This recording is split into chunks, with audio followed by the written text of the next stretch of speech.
I nakon prvog sezonskog derbija Crvena zvezda je slavila u Pioniru kao gost pred Partizanovom publikom sa 16 razlike. Mi smo večeras na TV Areni Sport gde ćemo kratko prokomentarisati večerašnji derbi sa Nenadom Kostićem Koletom i Edinom Avdićem. Edom. Hvala što ste se odazvali mom pozivu. Za početak da prokomentarišemo prvo poluvreme, možemo da kažemo NBA prvo poluvreme, čak 95 postignutih poena, odbrana kao da nije postojala. Tako je delovalo. Partizan inače defanzivno ima dosta problema ove sezone, Zvezda je to iskoristila naročito na početku utakmice, otvoreni šutevi u ranoj fazi napada i uglavnom su i pogađali. Ja sam i rekao u prenosu da su ovi iskusni igrači Crvene zvezde uveli ostatak tima u miran ritam. Znači, mislim da su 5 trojki pogodili u prvoj četvrtini igrači Crvene zvezde i to malte ne u prvih 5 minuta. To onda dalo sigurnost. Kasnije Zvezda je realno kontrolisala meč od početka do kraja. Partizan je zaprijetio par puta, prišao na nekih 6 razlike, ali Zvezda je u svakom trenutku imala rješenje u napadu. I na kraju, kada se pogledaju procenti šuta Crvene zvezde, vjerovatno njihova najbolja napadačka utakmica ove sezone. Uvijek je ono staro pravilo, igraš onoliko koliko ti protivnik dopusti, a Partizan je zaista puno toga dopustio Crvenoj zvezdi. Upravo sam na to hteo da se nadovežem na te procente šuta. U prvom delu čak 54% uspešnosti domaće i 53% uspešnosti gostujuće ekipe.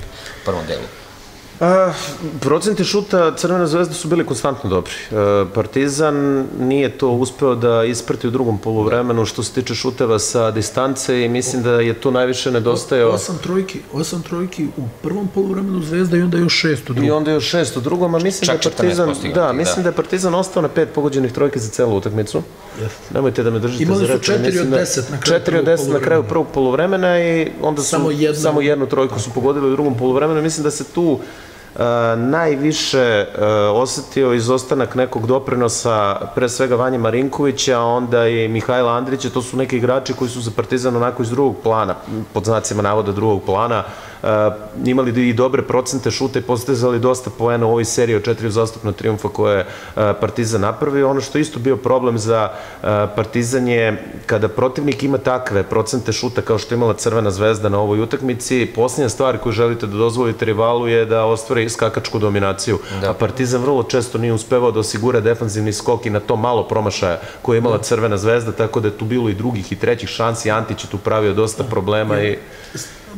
Ne mora statistika, posebno ovim derbijima, statistika vrlo često postoje određeni parametri i onda se utakmica razvije tako da ništa od toga ne bude značajno. Ali u ovoj utakmici neki trend koji recimo ima Partizan, što smo mi pominjali i na početku utakmice i par puta u toku meča, jeste da dopuštaju puno trojki protivničkim ekipama ove sezone. To je samo uzorak iz ABA lige. Znači, gotovo 10 trojki po utakmici prima Partizan i uz neki dobar...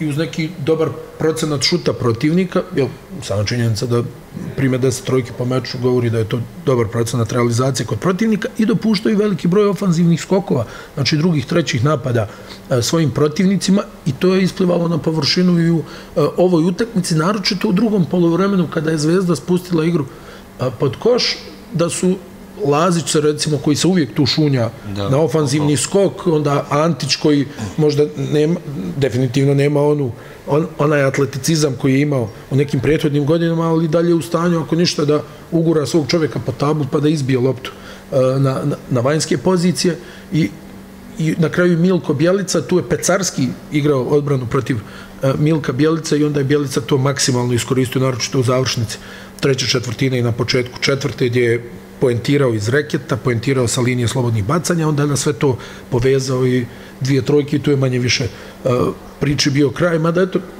Dušan Olimpijević je rekao da je Partizan tu prijetio nekako ovako sa strane kada se gledalo, djelovalo je da Zvezda u najvećem dijelu ovog meča imala kontrolu igre. Kako komentarišete dolazak Samuelsa? Delovalo je da će to uticati znatno na skok igru Partizana. Za sad deluje isto kao i pre njegovog dolaska. Pa, teško je sada oceniti šta će Partizan dobiti Samuelsom. Dobit će dosta. Dobit će dosta jer ako se pogleda rotacija na tim Partizanovim centarskim pozicijama, Šalić je imao i nekih dobrih i loših utakmica, Tomić se za sada i nije baš najbolje snašao u ekipe Partizana, tako da Samardo Samuels će definitivno dati doprinos svoj, njegov kvalitet se ne dovodi u pitanje. Fizička sprema, s druge strane, to ćemo da vidimo. Upravo to, i treba vidjeti, pošto on tradicionalno ima problema sa kilogramima, koliko brzo će uspeti da se dovede u neko optimalno stanje kako bi Partizan od njega dobio ono što su i očekivali kada su ga doveli. S druge strane, sa ovako koncipiranim timovima sa jedne i druge strane gde Miroslav Nikolić voli da igra sa niskim petorkama, to je nešto što u principu nije mogao da radi protiv Crvene zvezde na ovoj utakmici gde je Antić, Jovanović sa pozicije 4, opet te Partizanove četvorke koje bi izašle tu nisu bile u stanju da nešto previše rašire. Možda da je probao sa Mihajlom Andrićem na poziciji 4 pa da proba tu da traži neku širinu u napadu, to nismo videli na ovoj utakmici, tako da u ovako koncipiranim ekipama teško je bilo očekivati da Partizan bez nekog dobrog građanja koša što nisu imali dođe do skakačke dominacije protiv Crvene zvezde. Zvezda nema pokretljive krilne centre, barem ne previše kada pričamo o defanzivi, ali s druge strane i Partizan nema u ovom trenutku igrača koji mogu da to eksploatišu na pravi način, kako Zvezda tu onako dosta velika po dimenzijama i na poziciji centra i na mjestu size na pozicijama i 4 i 5, ali recimo Partizan u ovom trenutku nije ekipa koja tu može da napravi probleme, evo recimo konkretno Milku Bjelici da njega opterete defanzivno. Oni su pokušali da izbace i Ročestija iz utakmice, da eventualno odigraju leđima prema košu protiv njega, ali to izuzev par nekih poentiranja nije realno dalo neke rezultate. Na duge staze nisu uspjeli da toliko umore Ročestija da on nema tu produkciju u napadu koju ima i on je odigrao jednu sasvim dobro utakmicu. Sa druge strane, ako se izuzme Čakarević, ne može se reći ni da u ekipi Partizana postoje neki igrači koji su defanzivni specijalci, kao što ih Crvena zvezda ima u Branku Laziću i Nemanji Dangubiću, koji su od početka utakmice krenuli da vrše pritisak na tu Partizanu u spoljnu liniju i nekako utisak da su i Williams Goss i Patrick Miller ostali malo bez snagi u samom finišu meča. Inače, Partizan je najbolji napad u Jadranskoj ligi do ovog trenutka, ali oni grade taj napad na visokom procentu šuta za 2. Nisu baš trojkaška ekipa. I to je možda došlo do izražaja u ovom meču. Nema tu baš puno čistih šutera. Andrić je neko ko može da pogodi šut za 3 poena. Vanja Marinković svakako, ali njih nije bilo u ovom meču, a i Goss i Miller nisu igrači koji grade svoju napadačku igru na šutu za 3. Miller prvenstveno igra prodor na obruču, Williams Goss je najopasniji sa polu distance, mada je to on je pogodio 3 trojke u ovom meču, ali generalno Partizan bez obzira na činjenicu da su najbolji napad u ligi, nije tim koji gradi igru u napadu na šutu sa distance, oni su tim koji igra u reketu ili na polu distanci i to je isto segment koji je došao do izražaja. Razlika u šutu za 3 poena je bila koliko 9 trojki više Zvezde, znači plus 27 u tom segmentu. Ali ne možemo da ne primetimo da su pritiskali Crno-Beli u trećoj četvrtini, čak čini mi se da su u jednom momentu bili na -6 ili 4, ako se ne varam, i na kraju ta treća četvrtina zapravo je ispalo da su jedina četvrtina koje su bili u egalu, na kraju se završila nerešeno, 21-21. Ali ono što smo i pričali, bilo je tih par momenata kada je nošen podrškom sa tribina Partizan uspevao da dođe do napadačke produkcije, ali opet sa druge strane moraš nešto da odbraniš ako hoćeš da dobiješ utakmicu, ako hoćeš da kompletiraš preokret. Ima je Williams Goss 2 pomalo ishitrena šuta za 3 poena u momentima kada je Partizan jurio tu prednost Crvene zvezde. Veličković naljutio na njega, pa su njih dvojica raspravljali i od tog trenutka i Goss manje više ispao iz rita. Ali zašto je Milko Bjelica igrač utakmice? Pa zato što je preuzeo odgovornost u tim momentima kada je eventualno i postojala neka dilema i napravio dobre stvari za svoju ekipu, kada treba da spusti na niski post, spustio na niski post, iznudio tu neka slobodna bacanja, rešavao igrom leđima, onda se izvukao, pogodio 2 vezane trojke, Zvezda otišla na poglavlje Milko Bjelica sam hteo da ostavim za kraj, jer je sigurno najsvetlija tačka derbija Milko Bjelica. Čuo sam čak komentare kada je Williams Goss imao tih par ishitrenih šuteva, sreća tvoja nisi znao Duleta Vujoševića. Mislim da on stvarno igra dobro, uzimajući obzir da je ovo njegova prva profesionalna sezona. Da oni igraju tako. Nije to sad da je on, ne znam, nija iz neke ekipe, da on igra u timu koji ima 60 napada po utakmici, pa kao šutirao je trojku u 3. sekundi. A inače, ne vjerujem puno u tu formulaciju ishitrenog šuta. Vrlo često je prvi otvoren šut koji dobiješ najbolji šut u čitavom napadu, ali on jednostavno, to je onaj moment kada igrač, naročito u NBA imaju neki playmakeri, kada je situacija, kada osjeća da može da se pogura eventualni preokret, da iz prevođenja pogodim za 3 poena, da uvedem protivnika u totalnu paniku.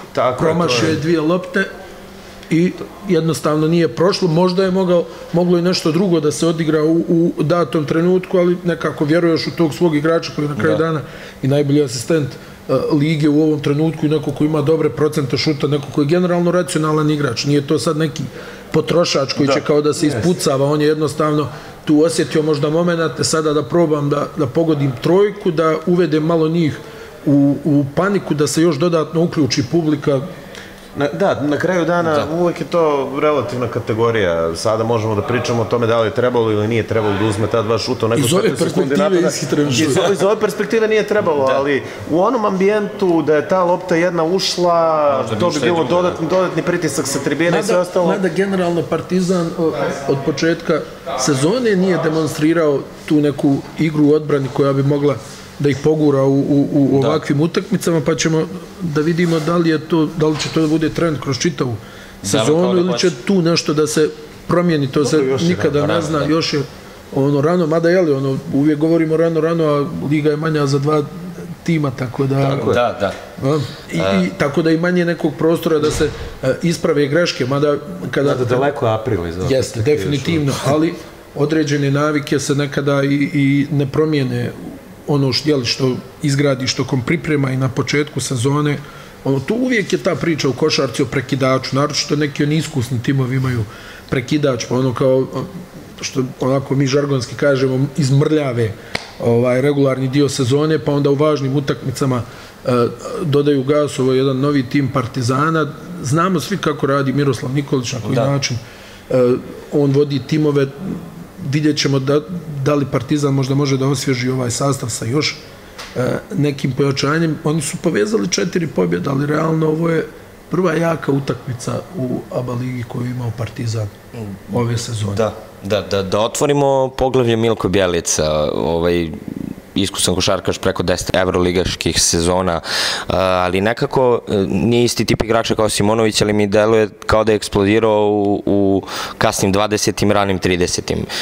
Definitivno ove sezone mu prija ova uloga, što i on sam kaže. A Milko je uvijek bio dobar igrač. Ne znam sad koliko je ko pratio njegovu karijeru, on je uvijek bio igrač koji uz određeni broj minuta može da proizvede ovo što proizvodi u ovom trenutku. Ima ti nekih igrača koji jednostavno... Proizvodi dosta više poena, na to sam... Pa i igra više. I promenjenom ulogu u ekipu. Sa pozicije 5 prebačenja na poziciju 4. U ovoj koncepciji tima on se osjeća jako, jako dobro u toj svojoj ulozi. Bjelica je u svoje vrijeme bio jedan od najplaćenijih igrača u Evropi na toj poziciji, tako da... I to nešto govori, mislim. Ne igra možda presudnu ulogu, ali nešto govori i kada se pogleda to, postoji neki igrač kojima odgovara jednostavno veća, ima igrača koji mogu da igraju na tu malu minutažu, ne znam, evo, J.C. Carroll je možda najjasniji primjer nekoga ko uvijek može da odigra 15 minuta i da napravi svašta za 15 minuta. Ima igrača koji to ne mogu. Ročesti je recimo vrlo sličan tu kao Bjelica, on uđi, izađi, ne može da igra, nije defanzivno jak, neki sumnjaju i njegovu sposobnost odlučivanja u važnim trenucima mečeva, ali ročesti igrač, to smo vidjeli recimo u Nižnjem, kada ima prostora, kada ima pravo na grešku, kada može da šutne iz kontre, da proda neku loptu. Isporučit će svoju količinu para. Ista je priča i sa Bjelicom. S tim da Bjelica ove sezone zaista igra fantastično. Ako ćemo, druga utakmica koju on direktno dobio Barcelonu, direktno dobio Partizan. Tako je. Treba napomenuti da ako već povlačimo paralelu s time što je radio prošle godine, a već smo rekli koliko tu ima razlika, treba uvek imati u vidu i to da na poziciji visoko krilo, odnosno krilnog centra, drugačiji su igrači koji njega čuvaju. I on na svoje iskustvo jako dobro prepoznaje situacije kada treba da se okrene leđima, kada može na taj način da dođe do realizacije, eventualno da uvede protivniku problem sa faulovima ili da iskoristi činjenicu da je protivnik već u bonusu. Sa druge strane, kroz čitavu karijeru je imao dobre procente šuta sa distance, uvek je tražio tu neku širinu u napadu, mogu da pogodi trojku. On je neko ko je rešio praktično. 5 pobjeda, 2 poraza u ABA ligi, mislim, jako je teško preuzeti jedan kolektiv kao što je Crvena zvezda posle sezona onakvih kakve je imao Radonjić poslednje 2 godine. Tako da, porediti sa time, ovaj tim Crvene zvezde koji je potpuno nov, jednog trenera koji je potpuno nov, nije u redu prema tom treneru, prema Olimpijeviću, kažem, za sada rezultati su odlični. Partizan u sredu dočekuje možda i najmoćniji tim u svojoj grupi u Evrokupu, Lokomotivu Kubanj, a Zvezda gostuje u Malagi Unikahi. Možemo ukratko da se osvrnemo na Evropu? Kratko, znači, prvo malo čudna odluka Partizana da se igra derbi u ponedeljak, a već onda posle toga igraju utakmicu protiv Lokomotive, tako da ne znam koliko će oni uopšte imati vremena da se tu pripreme na pravi način. Lokomotiva je jedan izuzetno jak tim, barem što se tiče ovog Eurokupa, i mislim da oni traže svoju šansu da uđu u Euroligu kroz Eurokup.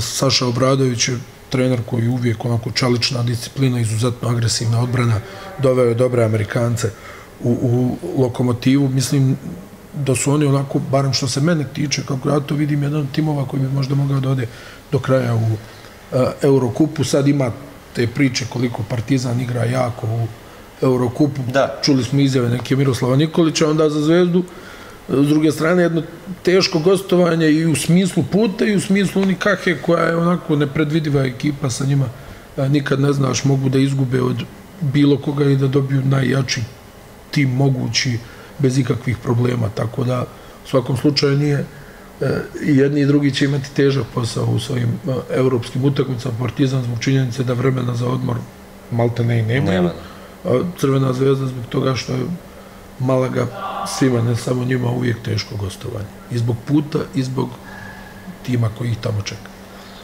Za kraj ABA liga, 12 timova, Zvezdi, Partizan, gde ih vidite na kraju i da li ih vidite?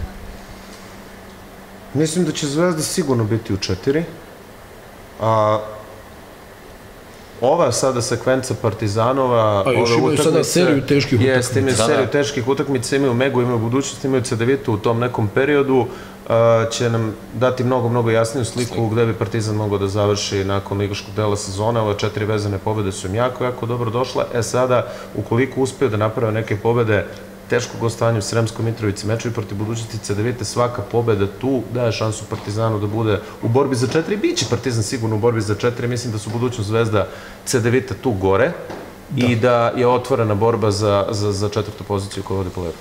Hvala vam puno što ste se odazvali mom pozivu. Nadam se da ćemo sumirati utiske na kraju sezone. Hvala.